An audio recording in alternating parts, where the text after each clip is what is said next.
வழிபாடு வேறு வாழ்க்கை வேறு அல்ல அப்படின்னு திருமதி அகிலா மிக சிறப்பாக சொன்னார். அவர் திருமுறை வாழ்வியல் அதை பற்றி பேசினாங்க. இதே திருமுறை தத்துவவியல் பற்றி திரு செந்தில் பேசினார். எனக்கு தோன்றுவது என்னவென்றால், மிக மதிப்புக்குரிய விஷயம் என்னவென்றால், பல கேள்விகளுக்கு இங்க நமக்கு விடை கிடைக்கிறது. நம்முடைய சொந்த கேள்விக்கு மட்டுமல்ல, இதுவே மற்றவர்கள் கேட்கும் கேள்விகளுக்கு நாம பதில் சொல்வதற்கு ஏற்ற விடைகளை அவங்க கொடுத்திருக்கிறாங்க. ஏனென்றால் நாம எல்லாரும் இந்துக்கள்னு பொதுவாக எடுத்துக்கொண்டாலும் கூட நம்மை சுற்றி இருக்கும் சூழல், உலக அளவில் நம்ம வேலையிடத்தில் எல்லா இடத்திலும் நம்ம மற்ற இன மக்களோடு சேர்ந்து பழகும் சூழலில் இருக்கிறோம். அப்படி இருக்கும்போது மற்றவர்கள் கேள்வி கேட்டால் அதுக்கு நாம அவங்களுக்கு தெளிவுபடுத்த வேண்டியது நம்முடைய கடமை. இது உண்மையிலே நம்முடைய கடமை. ஏன்னா எப்பவுமே நம்ம பண்பாட்டை பற்றி நம்ம கிட்டதான் கேட்பாங்க. சொல்வதற்கு நம்மிடம் பதில் இருக்கிறதா? நான் ஒரு ஆசிரியர் என்பதனால சொல்றேன். இதே குடியியல் கல்வி நாங்க கற்றுக் கொடுப்போம். அப்போ தேசிய கல்வி அப்படின்னு வச்சுக்கோங்களேன். பள்ளிக்கூடம் பிள்ளைகள் உள்ளவர்களுக்கு தெரியும். ஒரு வகுப்புல 2 ஆசிரியர்கள், நானும் இன்னொரு மலாய் பெண்மணியை சேர்த்துதான் கற்றுக் கொடுக்கணும். அப்ப படத்துல என்ன வரும், ஒரு காட்சி, ஒரு கோயில் இருக்கிறது, அங்க சிலைகள் இருக்கின்றன. இப்ப இதெல்லாம் என்ன அப்படின்னு அவங்களுக்கு தெரியாது. அப்ப அவங்க உடனே பற்றி என்னதான் திரும்பி பார்ப்பாங்க. உடனே இருக்கிற ஆசிரியர் அதுக்கு விளக்கம் கொடுப்பாங்கன்னு. அது மாதிரி தான் நம்ம எல்லாரும் எல்லா இடத்துலயும் விளக்கம் கொடுக்கணும். இதை சொல்லிட்டு அகிலாவுடைய பேச்சிலிருந்து முக்கியமான ஒரு குறிப்பை நான் சுட்டிக்காட்ட விரும்புகிறேன். படிப்பில்லாத வேடுவர், படித்து தேர்ந்த மன்னன், வலை வீசும் மீனவன், துணி நெய்யும் நெசவாளன், பணம் படைத்த வணிகர், பரம ஏழையான அடியார், எல்லா மாதிரி உள்ள மக்களும் இறைவன் அருள் பெறலாம். அப்புறம் எங்க இருக்கு உயர்வு தாழ்வு? இறைவனுக்கு முன்னால் எதுவுமே கிடையாது. இதுதான் நம்முடைய பண்பு என்பதை மிக அழகாக திருமுறையிலிருந்து அவர் எடுத்து காட்டினார் பாருங்க. அது ஒன்று. 2வது, எத்தனை படங்களில், நாடகங்களில், திரைப்படங்களில் எல்லாம் நம்ம பார்த்திருப்போம். அந்த காலத்துல நாங்க பார்த்த கருப்பு வெள்ளை படத்திலிருந்து இப்ப உள்ள வண்ணப்படம் வரை எல்லாத்துலயும் நாடகங்கள் எல்லாம் நான் பார்க்கிற ஒரு விஷயம், நான் சாமியெல்லாம் கும்பிடுறதா இல்ல, ரொம்ப துன்பம் வந்துட்டு, நிறைய துன்பம் வந்துகிட்டே இருக்கு. சாமி காப்பாத்தல, நான் இனிமே சாமியை கும்பிட மாட்டேன், இந்த சாமி தான் இப்படி பண்ணுது.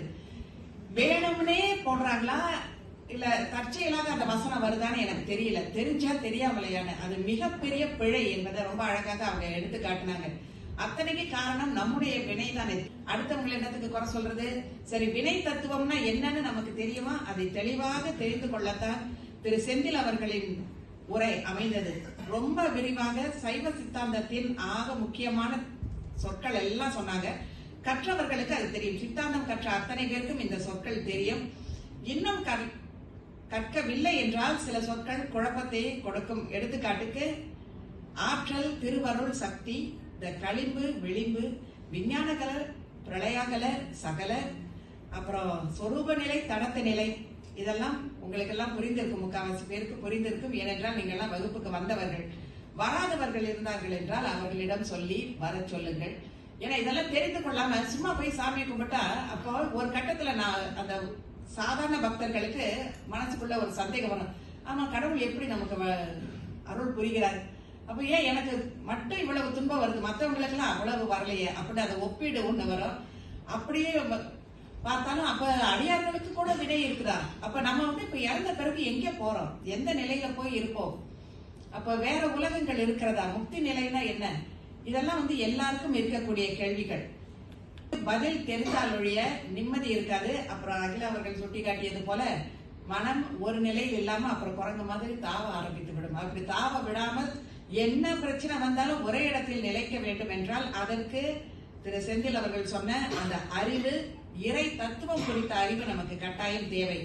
சரி, அதற்கு உதவுவது நம்முடைய கடமை என்பதால் நாம என்ன செய்திருக்கிறோம்? நம்ம ஆலய தலைவரிடம் பேசிவிட்டோம். அவங்க என்ன சொல்றாங்கன்னா, இப்ப இந்த மண்டலாபிஷேக நிகழ்ச்சிகள் எல்லாம் முடிந்த பிறகு அவங்க கூட்டம் எல்லாம் போட்டு நமக்கு விரிவாக சொல்வார்கள். ஆனா வகுப்பு நடப்பது உறுதி. ஏற்கனவே இங்கு நடந்து கொண்டிருந்த வகுப்புகள் தொடரும். அடிப்படை சைவ சமய வகுப்பு தொடங்கவிருக்கிறது. கூடவே ஏற்கனவே உள்ள சிவஞான சித்தியார், திருவருட்பயிர் வகுப்புகளும் தொடரவிருக்கின்றன. இப்ப அலுவலகம், இடம், நேரம் போன்றவற்றையெல்லாம் பார்த்து முடிவு செய்வார்கள். பெரும்பாலும் ஆகஸ்ட் மாதம் தொடங்கவிருப்பது உறுதிதான். சரியா? அப்ப இத ஆர்வம் உள்ளவர்கள் இப்பொழுதே உங்கள் பெயர்களை கொடுக்கலாம் அல்லது பின்னர் எங்களிடம் தெரிவிக்கலாம். எங்கள் இணைய பக்கத்தில் பார்க்கலாம். விவரம் எல்லாம் உறுதியான பிறகு கோவிலிலும் நாம் அந்த அறிவிப்பை அனைவரும் பார்த்துபடி வைப்போம் என்று கூறி நிறைவு செய்கிறேன். இதுகாரும் பொறுமையாக இருந்ததற்கும் இந்த நிகழ்ச்சியில் சொற்பொழிவாற்றிய இருவருக்கும், திருமறை பாடிய சிறுவர்களுக்கும், ஆலயத்தில் இடம் கொடுத்த ஏற்பாட்டாளர்களுக்கும், வேளாண்மைக்கும் மீண்டும் சைவ சித்தாந்த சங்கத்தின் சார்பில் நன்றியை தெரிவித்துக் கொள்கிறோம்.